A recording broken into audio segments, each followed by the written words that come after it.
মাধ্যমিক এবং উচ্চ মাধ্যমিক সকল ছাত্রছাত্রীদের জন্য এই মুহূর্তে একটা বিরাট সুখবর। আপনাদের কিন্তু অতিরিক্ত ছাড় দেওয়া হচ্ছে, সেটা আপনাদের এমসিকিউ এর ক্ষেত্রে, এসিকিউ এর ক্ষেত্রে এবং তার সাথে আপনাদের বড় কোশ্চেনের ক্ষেত্রে, সমস্ত ক্ষেত্রে কিন্তু আপনাদের অতিরিক্ত ছাড় দেওয়া হচ্ছে মাধ্যমিক এবং উচ্চ মাধ্যমিক সকল ছাত্রছাত্রীদের জন্য। বর্তমানে আপনাদের মধ্যে অনেকেই প্রশ্ন করেছেন উচ্চ মাধ্যমিকের গ্রেস নাম্বার কত, মাধ্যমিকের গ্রেস নাম্বার কত, এই বিষয়টি নিয়ে আপনারা অনেকেই কমেন্ট করেছেন। কিন্তু তার সাথে মধ্যশিক্ষা পর্ষদের তরফ থেকে কিছুদিন আগে একটি বিশেষ ঘোষণা করে দেওয়া হয়েছিল, এবছর মাধ্যমিকের সকল ছাত্রছাত্রীদের খাতা দেখাতে অতিরিক্ত 10% ছাড় দেওয়া হচ্ছে। এ বিষয়ে হয়তো আপনারা সবাই এতক্ষণে জেনে গেছেন, কিন্তু উচ্চ মাধ্যমিকের ক্ষেত্রে এখনো পর্যন্ত এরকম কোনো বিজ্ঞপ্তি প্রকাশ করা হয়নি। মাধ্যমিকের ক্ষেত্রে স্পষ্টত জানিয়ে দেওয়া হয়েছিল তাদের সমস্ত বিষয়ের এমসিকিউ এবং এসিকিউ এর জন্য 10% করে ছাড় দিতে হবে, এবং সেটাও শব্দবিধিতে।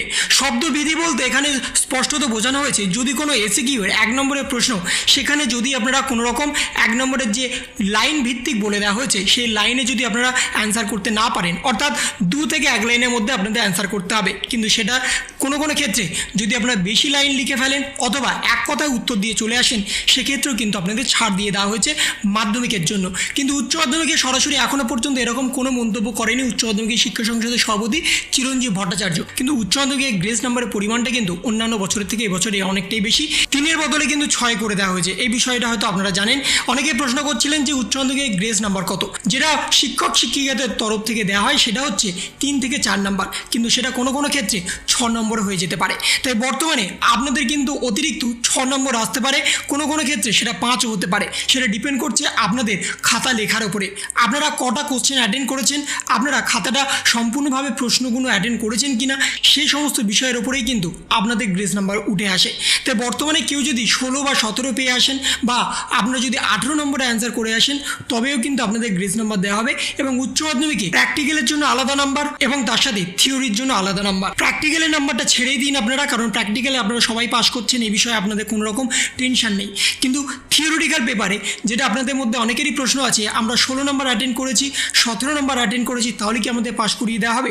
সেটা সম্পূর্ণভাবে গ্রেস নাম্বারের উপরে এখন আপনাদের ডিপেন্ড করতে হবে। অর্থাৎ গ্রেস নাম্বার যদি আপনাদের 5 থেকে 6 নম্বর দিয়ে দেয়, তাহলে কিন্তু আপনারা ইজিলি পাস করে যাবেন। সেটা ডিপেন্ড করছে আপনাদের থিওরিটিক্যাল পেপার 70-এ হয়েছে নাকি 80-তে হয়েছে। তাই গ্রেস নাম্বারের উপর যদি আপনারা পুরোটা ভরসা করেন, তাহলে কিন্তু আপনাদের অনেকটাই অসুবিধা হতে পারে।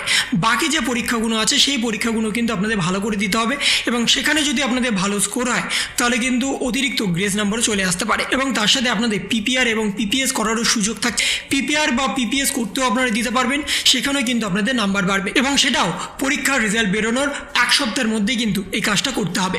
তো এই ছিল একটা ছোট্ট ইনফরমেশন আপনাদের সকলের জন্য। যদি আপনাদের ভিডিওটা ভালো লেগে থাকে তবে লাইক করুন, শেয়ার করুন এবং অবশ্যই সাবস্ক্রাইব করুন। তার পাশাপাশি আপনার মতামত কমেন্টের মাধ্যমে জানান।